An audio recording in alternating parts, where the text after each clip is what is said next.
Hello friends, हमारा आज का सवाल है पी क्यू और आर एस दो दर्पण हैं जो एक दूसरे के समांतर रखे गए हैं।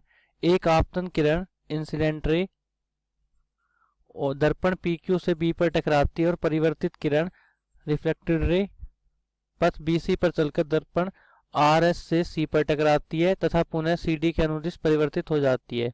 तो सिद्ध कीजिए कि ए बी समांतर है सी डी के। तो आइए दोस्तों, इस सवाल को हम हल करते हैं। तो यहाँ पे हम ये एक रेखा खींचते हैं इस प्रकार से और यहाँ पे खींचते हैं इस प्रकार से। तो अब हमारे पास यदि हम इसको माने, यह कोण 1 है, यह कोण 2 है, यह कोण 3 है और यह कोण 4 है और हमें दिया गया है कि पी क्यू आर एस के समांतर है। तो पी क्यू समांतर है आर एस के, जो यहाँ पे लिखा हुआ है हमारे पास।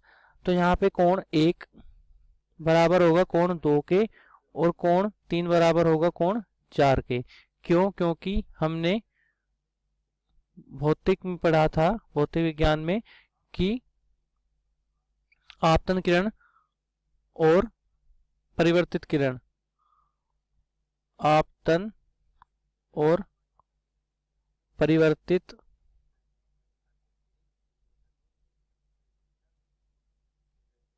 समान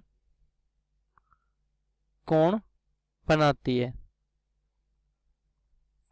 और यदि पी क्यू और आर एस समांतर है और ये 90 डिग्री का कोण आपस में बनाते हैं तो यहाँ पे हमारे पास यह भी समांतर हो जाएंगे आपस में, यदि हम इसको बी ई और इसको बी एफ माने तो यदि इनको दोनों को हमने माना तो यहाँ से हमारे पास क्या मिलेगा, यहाँ से हमें मिलेगा कि कोण 2 बराबर होगा कोण 3 के, क्योंकि हमें पता है कि यदि दो समांतर रेखाओं को कोई एक रेखा काटती है तो उनसे बनने वाले दो विपरीत कोण बराबर होते हैं। जैसे यहाँ पे 2 और 3 है। तो दोस्तों यहाँ से हम लिख सकते हैं पहले समीकरण, दूसरे समीकरण और तीसरे समीकरण से कि कोण 1 बराबर है कोण 2 से, बराबर है कोण 3 से, बराबर है कोण 4 से।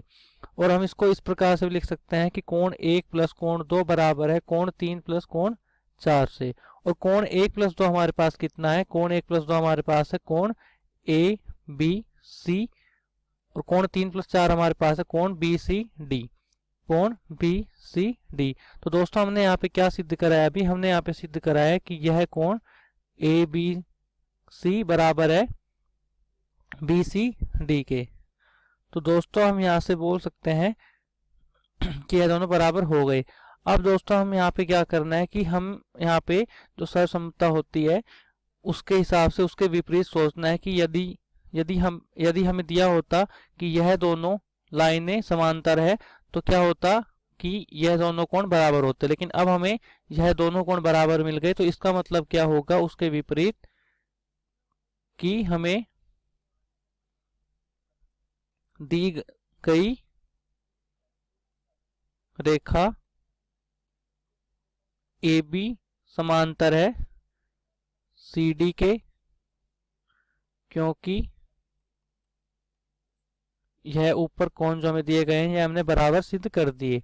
तो दोस्तों इस प्रकार से हम बोल सकते हैं कि जैसा यदि हम जब बोलते कि यह दोनों आपस में समांतर है तो यह बराबर होंगे, तो हमें अब उसके विपरीत दिया गया है कि यह दोनों कोण बराबर है। तो अब क्या होगा? अब यह होगा कि यह दोनों रेखाएं समांतर है। तो हमने उसके विपरीत इसको सिद्ध करके दिखा दिया। तो आशा करता हूं दोस्तों कि आपको यह सवाल समझ में आ गया होगा। धन्यवाद।